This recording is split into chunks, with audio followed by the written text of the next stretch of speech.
మీ business ఏదైనా మీ ఊర్లో promotion చేయాలంటే అది సుమన్ టీవీతోనే సాధ్యం. ఇప్పుడే సంప్రదించండి. నారా లోకేష్ గారి ప్రోత్సాహంతో ఎమ్మెల్యే బీవీ ఆశీస్సులతో ఎమ్మిగనూరు శేఖర్ అన్నకు కర్నూలు జిల్లా ఉపాధ్యక్ష పదవి రావటం ఎమ్మిగనూరు నియోజకవర్గ ప్రజలందరి విజయం.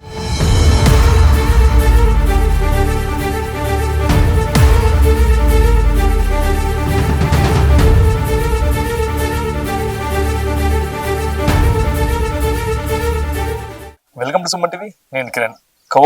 కొవ్వబన్ ఇష్యూ తెలుగు రాష్ట్రాల్లో అనేక సంచలనాలు అయితే వెలుగులోకి వస్తున్నాయి. అయితే కొవ్వబన్ ఇష్యూ మేడారం జాతరలో కొవ్వబన్లో నాణ్యత లేదు, అలాగే దానికి ఎక్స్పైర్ డేట్ బన్నుకు అని చెప్పేసి అలా గందరగోళం జరిగింది. ఆ గందరగోళంలో శేషవల్లి కావచ్చు, జావేద్ కావచ్చు, వాళ్ళ అనేక మంది ప్రశ్నించారు. అలా గందరగోళం సృష్టించి వాళ్ళ వ్యాపారం కూడా కొంచెం దెబ్బతినింది. అయితే ఇప్పుడు ప్రస్తుతం ఈ జరిగి దాదాపు 20 రోజులు కావస్తుంది. అయితే ఇప్పుడు ప్రస్తుతం కొవ్వబన్ను వ్యాపార సంస్థలు కానీ కొవ్వబన్ను పరిశ్రమ కానీ చాలా మటుకు మూతపడ్డాయి. ఇప్పుడు మనం ప్రస్తుతం నంద్యాల జిల్లా ఆత్మూరు నియోజకవర్గంలో చాలా మటుకు ఇక్కడ మొత్తం కొవ్వబన్ను తయారీ కేంద్రాలు చాలా ఉన్నాయి.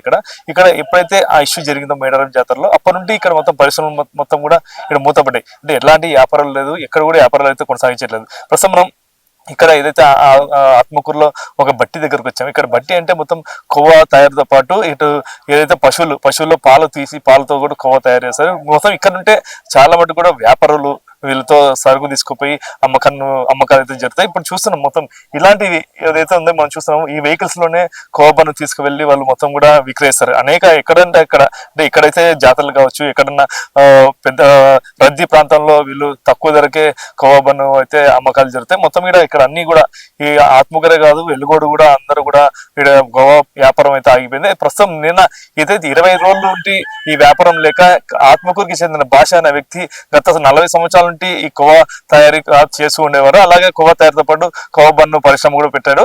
ఇది వ్యాపారం లేక అతను కొన్ని రోజుల నుండి అతను మానసికంగా ఒత్తిడి గురై నిన్ననే హార్ట్ షాక్ తో అయితే చనిపోవడం జరిగింది. దీంతో మొత్తం అందరూ కూడా ఈ పరిశ్రమ ఎలా ముందుకు తీసుకెళ్లాలా అనేది కూడా వాళ్ళు అందరూ కూడా ప్రశ్నార్థకమైంది. ప్రస్తుతం ఈ ఒక బట్టి దగ్గర మొత్తం కూడా ఈ వ్యాపారాలు మొత్తం కూడా ఒక ఏర్పడే ముందుకు వచ్చారు. అందరికీ వాళ్ళ సమస్యలు కూడా వివరిస్తాము, సుమన్ టీవీ వివరిస్తాం అని చెప్పేసి అందరు ముందుకు వచ్చారు. ఇంతకు వాళ్ళ సమస్యలు ఏంది, ఇంతకు ఈ ఇష్యూ నుండి వాళ్ళు ఎలా నష్టపోతున్నారు, ఎంతమంది నష్టపోతున్నారు అనేది మనం పూర్తి సమాచారం తెలుసుకునే ప్రయత్నం చేద్దాం. ఒకసారి కొవ్వ తయారీ పరిశ్రమ చాలా మటుకైతే మూతపడ్డం అయితే జరుగుతుంది. అయితే మనం ప్రస్తుతం కొవ్వ తయారీ బట్టి దగ్గర మీరు చూడొచ్చు. మొత్తం కూడా ఎప్పుడైతే ఈ మేడారం జాతర ఇష్యూ జరిగిందో అప్పటి నుండి కొవ్వ తయారీ అయితే మొత్తం కూడా ఆగిపోయింది. ఈ బట్టీలు కూడా ఎక్కడిదక్కడే పనులు కూడా ఎవరు కూడా వర్కర్స్ కూడా రావట్లేదు. వర్కర్స్ కూడా డబ్బులు ఎక్కడ ఇవ్వాల్సి వస్తుందని చెప్పి కూడా ఎవరిని కూడా పనులనే ఆగిపోయినాయి. మొత్తం ఈ బట్టి ఇవే మొత్తం రోజుకి ఒక క్యాన్ లో దాదాపు 20 కిలోల పైన ఉంటుంది. ఇన్ని క్యాన్లు కొవ్వ తయారు చేస్తారు. మొత్తం ఈ గిన్నెలలోనే ఇన్ని గిన్నెలు కూడా ఇవి ఎలాంటి కొవ్వ కూడా తయారవ్వట్లేదు. దీనివల్లనే చాలా మటుకు వ్యాపారులు కావచ్చు, అటు అమ్మకదారులు కావచ్చు, అమ్ముకునే వాళ్ళు కూడా మొత్తం నష్టపోతున్నారు. ఈ పరిశ్రమ ఇంత చాలా పెద్ద పరిశ్రమలు ఇలాంటివి చాలా ఓన్లీ ఆత్మకూరులో దాదాపు 20 ఉన్నాయి. ఈ 20 కూడా మొత్తం కూడా ఎలాగనే మూతపడ్డాయి. ఏదైతే ఆత్మకూరులో చనిపోయిన కొవ్వబన్ను వ్యాపారి భాష వాళ్ళ బంధువుల దగ్గరనమో అలాగే వాళ్ళ బట్టి దగ్గరనమో ఇంతకు ఎందుకు ఇన్ని రోజులు వ్యాపారం లేక కుమిలిపోయి అలాగే మానసికంగా ఒత్తిడితో గురయ్యి చనిపోవడం జరిగింది. వాళ్ళ బంధువులు ఉన్నారు. ఇంతకు ఎన్ని రోజుల నుండి ఈ నష్టం జరుగుతుంది, ఎన్ని రోజులు వ్యాపారం లేకుండా ఎంతమంది ఇక్కడ నష్టపోతున్నారు అనేది తెలుసుకుని ప్రయత్నం చేద్దాం. చెప్పండి, మీరు ఎవరైతే నిన్న చనిపోయారో భాష, మీరు ఏమవుతారు? ఆయన అండి ఎలా చనిపోయినాడు, ఎందుకు మానసిక ఒత్తిడి కలిగింది? అవును సార్, ఇది నెలన్నర నుంచి బిజినెస్ డౌన్ అయిపోయింది. ఇది మేడారం జాతర కాకపోతే దాని వెనకాల కూడా చాలా ఇష్యూస్. కొవ్వబన్ అనేది కాంట్రవర్సీ చేస్తున్నారు రావడం, దీంట్లో ఏదో కలుపుతున్నారు మీరు. దీనివల్ల హిందూస్కి రేపటి ఫ్యూచర్ ఉండదు, హిందూస్కి రేపటికి మోటివేషన్ ఏది ఉండదు. అన్ని దీని గురించి లేని పుట్టించి భయపెట్టి ఒక్కొక్క బండి దగ్గర 10-15 మంది వస్తారు, రుబాబ్ చేస్తారు. బండి తీసాలి ఇక్కడ నుంచి అంటారు. ఇప్పుడు జరిగిన ఇష్యూ కాబట్టి తర్వాత ఏం జరుగుతుంది? ఇప్పుడు మీరు మళ్ళీ మామూలుగా పోయి అమ్మచ్చు కదా? అమ్ముకుంటాం సార్. అంటే ప్రజల మద్దతు కానీ ప్రతి ఒక్కరి మద్దతు దక్కింది కదా మీకు? కొన్ని చోట్ల లేదు సార్ అలా మద్దతు. పోవడం లేదు సార్. అమ్మనీయకుంటున్నారు. ఎక్కడ బండ్ల అద్దాలు పలగొడుతున్నారు. ఇప్పుడు దగ్గర మీకు 4-5 వెహికల్స్ చూపిస్తాను నేను. 4-5 వెహికల్స్ అద్దాలు పలగొట్టున్నారు. అక్కడ నుంచి తీసేయాలి. ఇంకా వాళ్ళు చెప్తే తీసేయాలి. ఇంకా మీ వల్ల చాలా నష్టాలు అవుతున్నాయి. మీ వల్ల హిందూ సమాజం అనేది నష్టపోతుంది. మీరు టెర్రరిస్టు, పాకిస్తాన్ వెళ్ళిపోండి. మీరు ఫుల్గా ఫేస్ మీద చెప్పేస్తున్నారు. మీరు జిహాదీ వాళ్ళు, మీరు ఫుడ్ జిహాదీ ఏదేదంటే అది. ఇంకా మేము ఇద్దరు ఉంటాం సార్, డ్రైవర్ వెనకాల అమ్మే మాస్టర్ ఉంటాడు. 10-15 మంది వస్తారు.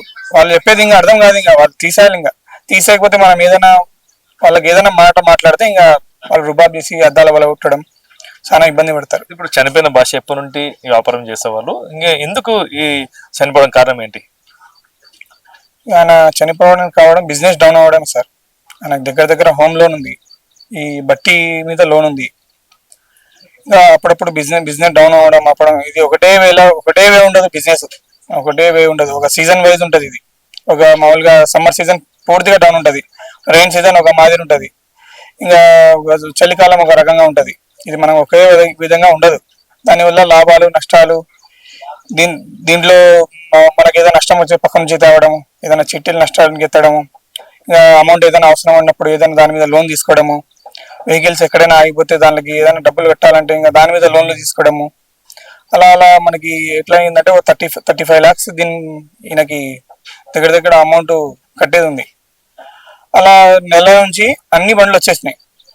ప్రతి మనిషి వెళ్ళాలంటే భయపడుతున్నారు, ఎందుకంటే దగ్గర పల్లెల్లో భయపెట్టేస్తున్నారు. దగ్గర వచ్చి మీరు ఏదో కలుపుతారంట కదా, ఒకరిద్దరు వస్తే ఏదైనా మాట్లాడొచ్చు, 10-15 మంది వస్తే వాళ్ళు చెప్పేదే వినాల్సి వస్తుంది, కానీ మేము చెప్పేది ఏముండదు అక్కడ. మీ బట్టిలో ఫుడ్ సేఫ్టీ కంట్రోల్ వాళ్ళు ఎప్పుడు ఇన్స్పెక్షన్ చేయరా? వాళ్ళు ఎప్పుడైనా ఫుడ్ సేఫ్టీ వాళ్ళు ఇచ్చారు, మనం 2 years కి ఒకసారి రినవల్ చేసుకుంటూ ఉంటాం. వాళ్ళకి చూపిస్తున్నాము, మీరు అక్కడ ఫుడ్ లైసెన్స్ చేపించుకుని అక్కడికి వెళ్ళి అమ్ముకోండి, మీరు ఇక్కడ ఎలా అమ్ముతారు? మా ఫుడ్ సేఫ్టీ వాళ్ళు క్లారిటీగా ఇచ్చారు అక్కడ, మీరు ఎక్కడైనా ఆంధ్రాలో ఏ ప్లేస్ లోనే అమ్ముకోండి, మీకు దీని గురించి టెన్షన్ ఉండదు. మేము ప్రతి చోట లైసెన్స్ చూపించుకుని అమ్ముతున్నాము. మీ లైసెన్స్ ఎక్కడ తయారు చేస్తే అక్కడే అమ్ముకోండి అని రుబాబు. మాట్లాడలేమండి, 10-15 మంది వస్తే ఏం మాట్లాడలేము. ఒకటి మీరు చూస్తున్నారు, శేషాలు కావచ్చు, జావేద్ కావచ్చు, అక్కడ మేడారం జాతరలో కొందరు ఇబ్బంది పెట్టారు, కానీ కొంత సరుకు కూడా నష్టపోయింది. ఎలా చూడొచ్చు దీన్ని? ఈ వ్యాపారం చేయనిగా మాకు ఏం అర్థం కావడం లేదు, చేయాలనా లేదా ఏం అన్ని సర్దుకొని అప్పులు చేసుకొని పెట్టుకున్నాము. మేడవరం జాతరలు జరగడం ఇది మా బ్యాడ్ లక్ అనుకుంటున్నాము. దీనికి ఏదైనా మీరే మార్గం చేయాలి మాకు వ్యాపారం చేసుకునిగా. ఇది గుండెవలే అతను చనిపోయినడం కూడా మాకు సొంతం బామర్దే నాది. ఈ ఆడపిల్లలు ఉన్నారు, 2 ఆడపిల్లలు ఉన్నారు, పెళ్లి అలా వాళ్ళకు ఈ అప్పుల బాధలు తట్టుకోలేక బండ్లలో వచ్చి ఒకటేసారి మీద పడి ఫైనల్ చోటు ప్రెజర్ పెడుతున్నారు. వాళ్ళకేం అర్థం కావడం లేదు. ఇట్లా చేయకుండా ఏదైనా చేసి ఏదైనా మార్గం చేసి అతనికి కూడా ఏదైనా నష్టపరిహారం గవర్నమెంట్ తరఫు నుంచి వచ్చేటట్లు చేసి మాకు కూడా వ్యాపారాలు చేసుకునిగా తడకనపల్లిలో ఇచ్చిన విధంగా నెట్ లైసెన్సులు వాళ్ళకి ఏ రూల్స్ ఇచ్చారో అట్లా అదే విధంగా ఇచ్చి మాకు కూడా గవర్నమెంట్ సహాయం చేయాలని కోరుకుంటున్నాం. మొత్తం ఎంతమంది దీని మీద ఆధారపడి ఉన్నారు? దీని మీద మామూలుగా అయితే మేము ఒక 150-200 బండ్లు ఉంటాయి సార్, మొత్తం బండ్లు. మామూలుగా ఒక 1000 మంది వరకు దీని మీద ఆధారపడి ఉన్నారు. వాళ్ళ కుటుంబాలు కానీ చేస్తున్న వాళ్ళు కానీ అన్ని అంతమంది 1000 మంది ఉంటారు. ఆత్మకూరులో ఫస్ట్ లారీ ఫీల్డ్ ఎప్పుడు పడిపోయిందో అందరు ఇదైతుంది. మళ్ళీ కౌబన్ తరపు నుంచి కొంచెం మంది సరిపోతే 700-600 కూలీలు వస్తున్నాయని అట్లా బతుకుతున్నారు. అది కూడా ఇప్పుడు ఇది పడిపోయింది. చాలా మంది అసలు ఇంట్లో ఈ రోజు కూడా ఒకరితో గుండెవల్లి చనిపోయినాడు. అతనికి 2 బండ్లు ఉండే, కవ తీసుకొని పోతాడు వేరే సాట. ఈ రోజు గుండెవల్లి చనిపోయినాడు అతను కూడా. మీరు చెప్పండి, ఇంత ఇప్పుడు మీరు వ్యాపారం లేదు, ఇప్పుడు ఏం చేస్తున్నారు? మేము ఖాళీగానే ఉన్నాం సార్. మాకేమంటే ఇలా భాషకు జరిగినట్టు ఏ కుటుంబానికి జరగకూడదని భావిస్తున్నాము. ఎందుకంటే ఇక్కడ 3-4 బట్టీలు ఉన్నాయి. ఇట్నే ఒక్కొక్క బట్టీకి 10 బండ్లు 15 బండ్ల వరకు రిటర్న్ వచ్చినాయి. ఆ ఒక బండి వచ్చేసి 70,000 వరకు సరుకు ఉంటుంది. ఆ సరుకు పారేయడం జరిగింది. ఎవరైనా ఈ వ్యాపారానికి పొమ్మని ప్రోత్సహించినా కూడా వాళ్ళ ఇంట్లో వద్దనే పరిస్థితి ఉంది. పోవాకండి ఈ వ్యాపారానికి, వద్దు మానేయండి, కావాలంటే ఇంట్లో ఉండి ఏదో పని చేసుకుందాం, మేము సాగుతాం అనేటట్టు అయిపోయింది ఆడవాళ్ళు కూడా. ఎందుకంటే పోతే ఏం జరుగుతుందో, ఈ బాలాజీ గౌడ్ లాంటి వాళ్ళు ఎంతమంది వస్తారో, వాళ్ళు చిన్న మద్దతు కానీ ఇటు ప్రభుత్వ పెద్ద చాలా మంది అధికారులు కావచ్చు, రాజకీయ నాయకులు కావచ్చు, అందరికీ మద్దతు ఉంది. మీరు ఎందుకు ఇంకా ధైర్యంగా ముందుకు పోవట్లేదు? అదే సార్, ఆ మద్దతు అనేది ఏమైందంటే మాకు ఇప్పుడు వ్యాపారం పోనీకి వాళ్ళకు భయం అనేది ఇంకా పుట్టుకుపోయింది. ఆ భయంతో వాళ్ళు పోలేకపోతున్నారు. మనం చెప్పేది ఏమంటే ఇప్పుడు జరిగిందేమో జరిగిపోయింది. ఈ మిగతా వాళ్ళకు కూడా ఇలా బాధతో, అప్పుల బాధలతో కానీ ఏదైనా వ్యాపారం సరిగ్గా జరగలేదు అని రిటర్న్ వచ్చిన వాళ్ళకి ఏదైనా మీరు భరోసా ఇచ్చి ఏదైనా ఆదుకుంటారని, ఇది ఇంకొకసారి జరగకుండా చూస్తారని భావిస్తున్నాను సార్. చాలా మందికి అదే స్టార్టింగ్ ఉంటే ప్రశ్న, తక్కువ ధరకి ఇచ్చారు, నాణ్యత ఉందా లేదని. దీనికి ఎలా క్లారిటీ ఇస్తారు మీరు? తక్కువ ధర అంటే మేము 1 కేజీ 5 కేజీలు చేసుకుంటాం సార్. మామూలుగా వచ్చేసి మేము చేసుకునేది ఒక గిన్నెలో వచ్చేసి 50 కేజీలు వస్తాయి. 50 కేజీల పైన మాకు బెనిఫిట్ అనేది వస్తుంది. 1 కేజీ 2 కేజీలు చేసుకుంటే 200 పడుతుంది, 300 కూడా పడుతుంది కవ. మేము 50 కేజీలు చేసుకుంటున్నాం కాబట్టి మాకు తగిన ధర పడితేనే కదా మేము అమ్మేది. దానికి ఖర్చు ఉంటుంది. అది ఏమంటే వ్యాపారం చేస్తున్నాం కాబట్టి దీన్ని వదలలేక వేరే వ్యాపారంలో మాకు వేరే వ్యాపారం తెలియక దీంట్లో ఉన్నాం సార్.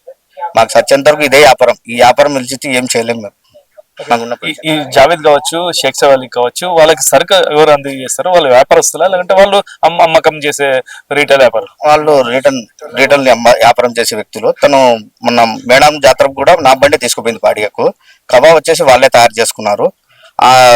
అదే అతనికి కూడా చాలా ఘోరం జరిగింది, అలా జరగకూడదు ఎవరికి కూడా అని మేము భావిస్తున్నాం సార్. మీరు చెప్పండి, దీని మొత్తానికి ఇష్యూని ఎలా చూడొచ్చు? వీళ్ళు మళ్ళీ వ్యాపారం చేసుకోవాలంటే ఏం చేస్తే బాగుంటది? సూచనలు ఏమన్నా మీరు రెడీ చేసుకున్నారా? వీళ్ళు మళ్ళీ వ్యాపారం చేసుకోవాలంటే ఖచ్చితంగా వీళ్ళకు ట్రేడ్ లైసెన్స్ ఇవ్వాలి గవర్నమెంట్. అది ఎమ్మెల్యే గారికి వెళ్ళి మాట్లాడతాము. ఎమ్మెల్యే ద్వారా ట్రేడ్ లైసెన్స్ అప్లై చేసుకొని లైసెన్స్ తీసుకున్న తర్వాత వీళ్ళకి ఆర్థికంగా చాలా చితికిపోయి ఉన్నారు. గవర్నమెంట్ తరపున సబ్సిడీ లోన్లు ఏమైనా ఉంటే సబ్సిడీ లోన్లు ఇవ్వగలిగితే, తర్వాత వీళ్ళకు సెక్యూరిటీగా ఎక్కడ నేను రావడం జరిగని 100 కాళ్ళకు ఫోన్ చేస్తే పోలీస్ సెక్యూరిటీ ఉన్నట్టు, వీళ్ళ కోసం ఎస్కాట్ అని కాదు, ఇన్ కేసు ఏమైనా జరిగితే పోలీస్ సెక్యూరిటీ 100 కాల్ చేస్తే వీళ్ళకి సెక్యూరిటీ ఉంటుంది. ఈ ట్రయల్ లైన్స్ ఎప్పుడైతే వీళ్ళకి చేతులకు వస్తుందో ధైర్యం వస్తుంది. మా గవర్నమెంట్ అమ్ముకొని పర్మిషన్ ఇచ్చింది కాబట్టి మేము అమ్ముకోవచ్చు, మేము ఎక్కడికైనా పోవచ్చు, ధైర్యం ఉంటే ఆ ధైర్యం లేదు వీళ్ళకి. ఇప్పుడు అది మనోధైర్యం కల్పించాలా. ప్లస్ ఆర్థికంగా వీళ్ళకి కొంచెం సబ్సిడీ లోన్లు స్మాల్ స్కేల్ ఇండస్ట్రీస్ కింద లేదంటే మైనార్టీ కార్పొరేషన్ ఫైనాన్స్ కింద సబ్సిడీ లోన్ ఇచ్చి వీళ్ళు గిడ్డను కావచ్చు అవుతారు కూడా. ఒక బట్టి పెట్టాలంటే ఎంత ప్లేస్ కావాలా, ఎంత అవసరం పడుతుంది? బట్టి అంటే ఇప్పుడు స్టార్టింగ్ స్టేజ్ వచ్చేసి ఒక 2 సెంట్లు తీసుకుంటారు వీళ్ళు. అది నిదానంగా ఇంప్లిమెంట్ అయ్యే కొద్దీ 5 సెంట్ల వరకు తీసుకుంటారు. యాక్చువల్గా ఇతనైతే 17 సెంట్లు తీసుకున్నాడు. బర్రెల ఫామ్ కోసమని దానికోసమని లోన్లు తీసుకున్నాడు. 5 సెంట్లు కావాలి పట్టి కావాలంటే. 5 సెంట్ల స్థలం ఎక్కడ ఇప్పించినా వీళ్ళు తీసుకుంటారు. అన్ని ఒకటే చోట ఉంటాయి కాబట్టి ఒక స్మాల్ స్కేల్ ఇండస్ట్రీస్ కింద ఒక ఇండస్ట్రియల్ ఏరియా తయారు చేసి ఒక భద్ర స్థలాలు ఉంటాయి. మంచిగా 5 సెంట్లు ఇస్తే వాళ్ళు ఆ దాండ్లలో వీళ్ళు పట్టి పెట్టుకొని బండ్లు పెట్టుకొని వ్యాపారం చేసుకుంటారు. వీళ్ళు స్థలాలు కొనే స్టేజ్లో లేరు. ఆర్థికంగా బాగా చిరిగిపోయింది. స్థలాలు కొనే స్టేజ్ కూడా లేదు. ఎందుకంటే ఎక్కడ చూసినా సెంట్ 5,000, 5 లక్షలు, 10 లక్షలు అట్లా ఉన్నాయి. వాళ్ళు వీళ్ళకి ఆ స్తోమత లేదు. అది అందరికీ తెలిసిన వాస్తవం. అది దీనికి ప్రభుత్వం స్పందించి వీళ్ళకి కొంచెం ఈ విధంగా ఆర్థికంగా సాయం చేస్తే ఒక 1000 కుటుంబాల వరకు బాగుపడుతుంది. అయితే పాలకోవ పరిశ్రమ పూర్తిగా దెబ్బతింటుంది, చాలా మటుకు కుటుంబాలు నష్టపోతున్నాయని చెప్పేసి అయితే తెలుస్తున్నారు. అయితే ఏదైనా మటు కూడా తడకనపల్లె గ్రామంలో ఏదైతే పాలకోవకి ప్రభుత్వం సపోర్ట్ చేసిందో అక్కడ ట్రేడ్ లైసెన్స్ ఇచ్చి అమ్మకాలు ప్రారంభించారు. ఇక్కడ కూడా అలాగనే తమకు కూడా ప్రభుత్వం సహకరించి అలాగే MSME లోన్ కింద స్థలాలు కేటాయించాలని చెప్పేసి ఇది కూడా ఒక పరిశ్రమ కిందగా చూడాలని చెప్పేసి ప్రభుత్వాన్ని అయితే వీరు కోరుకోవడం జరుగుతుంది. ఇది ఇక్కడ పరిస్థితి. కెమెరా పర్సన్ శేఖర్తో కిరణ్, సుమన్ టీవీ, ఉమ్మడి కర్నూలు జిల్లా.